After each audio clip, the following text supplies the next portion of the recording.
There's a lot to digest and a lot of voices to be heard. Stick to the frequency that amplifies these voices, stories and reports that make the difference. This is Agidigbo News, 88.7 FM.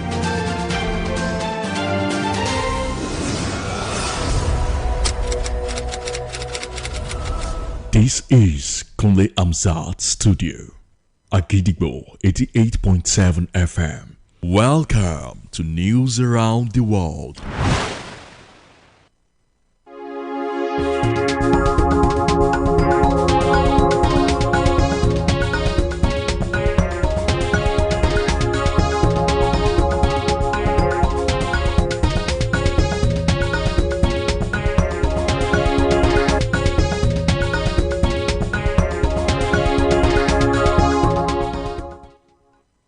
Good evening, welcome to News Around the World on the most listened to radio station, Agidigbo 88.7 FM, Ibadan.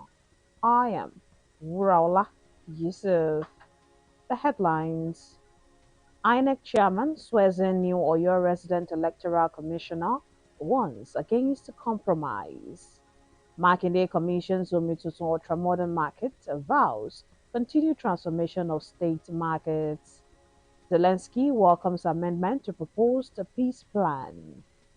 Trump administration moves to re-interview refugees admitted to U.S. under Biden. Team Nigeria departs for World Karate Championship in Egypt. And now the details. The chairman of the Independent National Electoral Commission, a moral and legal duty to Nigerians. The INEC chairman further charged Professor Tella to ensure that voters in Oyo State have full confidence that their ballots will count, urging him to serve as a beacon of hope and democratic values. The Oyo State government has reaffirmed that it is firmly on track ahead of the implementation of the proposed 2026 budget, urging residents to keep their expectations balanced as the execution begins. The Commissioner for Budget and Economic Planning, Professor Musiba Babatunde, gave the assurance during the state's budget breakdown held on Tuesday at the ministry's conference room. Agidigbo FM News correspondent Oluwapemi Bamidele brings the details very soon. Fourth of its kind in the governor's 2 terms of office, with the Akeson Ultra-Modern Market, Oyo, Akinyele Farmers Market, Ibadan, and the Kajala Ultra-Modern Market, Ogbomoso South Local Government transformation under Governor Makede's leadership, which genuinely cares about the welfare of the people of Ido and the entire Oyo State. In recognition of outstanding contributions to humanitarian services, the Society for Peace Studies and Practice, SPSP, today conferred the Peace Award on the Executive Director of Agidigbo FM, Dr. Oriyomi Amzat. At the 19th Annual International Conference of SPSP, Dr. Oriyomi Amzat was honored for his continuous community mediation and dialogue through his media platform. Dr. Oriyomi Amzat also joined other 2025 distinguished fellows for the Peace Award. Agidigbo FM News correspondent Rodiyat Amzat was present at the week-long General Assembly and investiture of fellows. Here's the report. The 19th Annual International Conference of the Society for Peace Studies and Practice (SPSP), held in partnership with the Institute for Peace and Strategic Planning Studies (IPSS), has admitted the Executive Director of Agidigbo 88.7 FM, Dr. Oriyomi Amzat, as an ambassador for peace. This recognition highlights Dr. Oriyomi Amzat's contributions to promoting peace and stability in society through the effective use of media. In an interview with Agidigbo FM News correspondent, Dr. Oriyomi Amzat emphasized the influential role of the media, describing it as a key opinion molder. So media, if we pick it up and we do it well, the society will change. But if you continue jettisoning the role we're supposed to play in society, obviously it should be known by everybody that media is out of the business. Also speaking, the Senior Special Assistant to the President of Nigeria, Dr. Abiodun Esiet, endorsed SPSP as a society committed to peace-building efforts across the country. And that's why we are here to reassure Nigerians that Mr. President is working round the clock with all the security agencies. Yesterday, the Secretary of War of the United States also promised that they are going to support Nigeria with intelligence support and also some equipment. Stressing that doing so sustains public trust and supports peace in society. It's just to pick up their responsibility professionally. You know, if media is trying to make peace, sometimes there's some news we are not supposed to be broadcast. Because if you do, it will escalate the crisis. And if you take it up professionally, you can quench a lot of crises without inviting military or police officers. The conference spotlighted the efforts of peace-oriented organizations in building a safer and more informed society, with the contributions of a peace advocate like Dr. Oriyomi Hamzat. The push to advance peace and address insecurity in Nigeria continues to gain momentum. Radiat Hamzat, Agidigbo FM News. The Oyo State government has reaffirmed that it is firmly on track ahead of the implementation of the proposed 2026 budget, urging residents to keep their expectations balanced as execution begins. The Commissioner for Budget and Economic Planning, Professor Musiba Babatunde, gave the assurance during the state's budget breakdown held on Tuesday at the ministry's conference room. Agidigbo FM News correspondent Uluwakwemi Bamidele brings the details. The Oyo State government, through the Ministry of Budget and Economic Planning, today hosted newsmen and civil society organizations for a press conference. The main objective of the program was to give the breakdown analysis on how the 2026 proposed budget will be executed.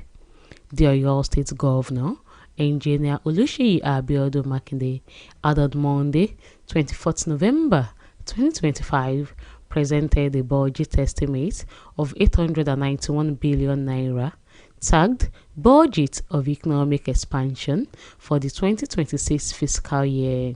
The 2026 budget of economic expansion, totaling 891 billion 985 million 74,480 naira 79 crore, builds on the foundation of stability to drive productivity and inclusive growth. Presenting the state budget breakdown, the Commissioner for Budget and Economic Planning, Professor Musbaudin Babatunde, disclosed that the 891.98 billion naira budget has attracted significant public interest and assured that its full impact will be evident once implementation begins. The key targets from fiscal perspectives, we try to give priority to ongoing capital projects because this administration is in the twilight of his tenure, because this 2026 represents the only full year budget implementation. The 2027 budget is just for like May 28th. So basically, we said priority should be given at the treasury, at the pre-treasury, on how we need to complete ongoing capital projects that we have at that annual project. Professor Babatunde described the budget as a flexible guide rather than a rigid document, recalling how the administration had in 2019 reduced the inherited budget by 25% due to the state's limited capacity at the time. Professor Babatunde explained that the 2026 budget proposal was developed through extensive collaboration involving the Ministry of Budget and Economic Planning, the Ministry of Finance, peer finance institutions, and other key stakeholders. Try to achieve long-term target of funding, or fund all the current expenditure, and grow the economy through targeted spending in areas of comparative advantage and target sources of capital receipt and financing outside of loans, that we do strategic partnerships, aids and grants and PPP that can actually reduce certain overheads of the government. This engagement, he noted, provided an opportunity for citizens to voice concerns on issues ranging from education, and security to agriculture and health. Professor Babatunde added that ministries and agencies are now required to specify the exact location of every project, the beneficiary communities, and the facilities involved. The commissioner also revealed that the state has boosted its revenue without increasing taxes, attributing the improvement to automation and enhanced efficiency. Oluwapemi Bamidele, Agidigbo FM News. Now it is time to link up with our United Kingdom studio for the foreign news. News from Williamsburg Studio at Gidigbo FM, United Kingdom. I am Olushola Damilola. Ukrainian President Volodymyr Zelensky welcomes amendments to the proposed controversial 28-point peace plan for ending the war with Russia. It appears Ukraine's European allies produced the amended version of the plan after rejecting parts which favor Russia's war aims. United States and Ukrainian officials met in Geneva on Sunday to discuss the plan drafted by American and Russian officials in October, which had caused confusion in Kyiv. Zelensky, however, said on Monday evening that the revised plan was truly the right approach. Speaking to the press, Ukraine's first deputy foreign minister, who attended the weekend talks in Switzerland, said the latest plan consisted of just 19 points, with some of the most politically sensitive elements, including territorial concession, which will now be decided by the two leaders. New Zealand has announced plans to eradicate feral cats by 2050 as part of efforts to protect the country's biodiversity. Speaking to the press, New Zealand Conservation Minister Tama Potaka said that the outdoor cats are storm cold killers and will be added to the country's predator-free 2050 list, which aims to eradicate those animals that have a negative impact on species, although domestic pets are not part of these predator-free targets. And that ends the news from Williamsburg Studio at Gidigbo FM, United Kingdom. I am Olushola Damilola. Welcome back.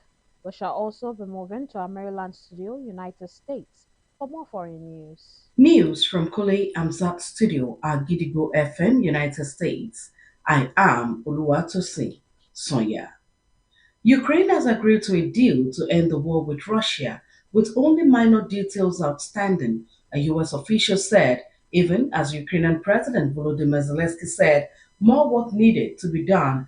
It comes as U.S. Army Secretary Dan Driscoll holds meetings with Russian officials in Abu Dhabi about a proposed plan for ending the war.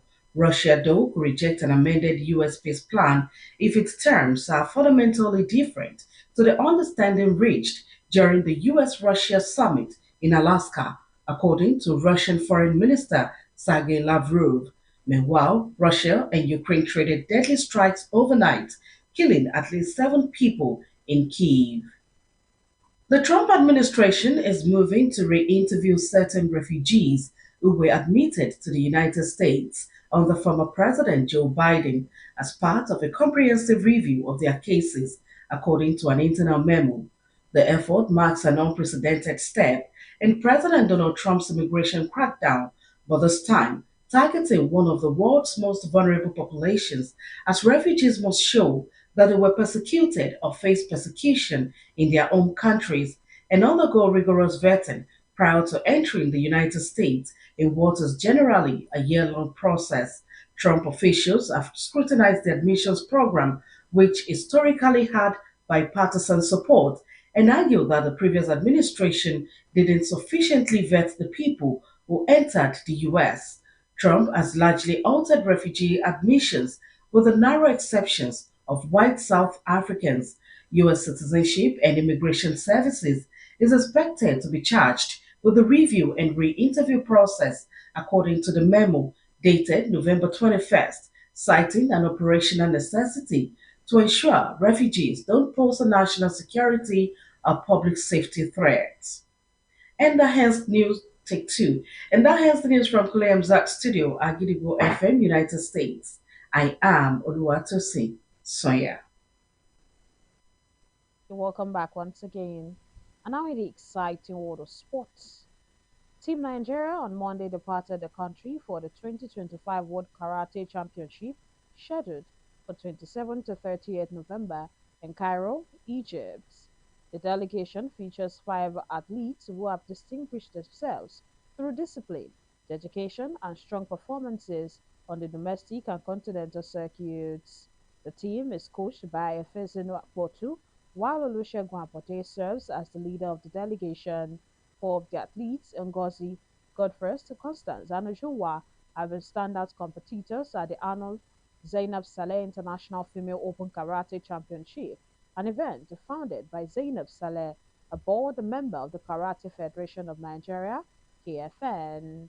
As the continent heads to Cairo, the KFN has extended its best wishes to the athletes, while also appealing to the National Sports Commission (NSC) for financial support.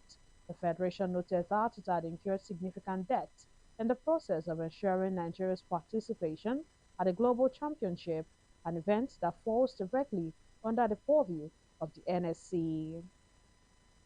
To wrap up the news this evening, here is a recap of the headlines. INEC chairman swears in new Oyo resident electoral commissioner, warns against compromise. Makinde commissions Omituntun ultra-modern market, vows continued transformation of state markets. Zelensky welcomes amendment to proposed peace plan. Trump administration moves to re-interview refugees admitted to US under Biden. Team Nigeria departs for World Karate Championship in Egypt. And before we go this evening, here is a quick tip. Knowledge will give you power, but character gives you respect. Finally, we have come to the end of the news around the world on the most listened to radio station, Akidigbo 88.7 FM, Ibadan. I am Wuraola Yusuf. Thank you for listening. Good evening. News is information, and information is power. At Agidigbo 88.7 FM, we bring the news from top to bottom. The Oyo State government has said the over 1.5 million out-of-school children. We give you reports from Oyo State. The Oyo State House of Assembly has called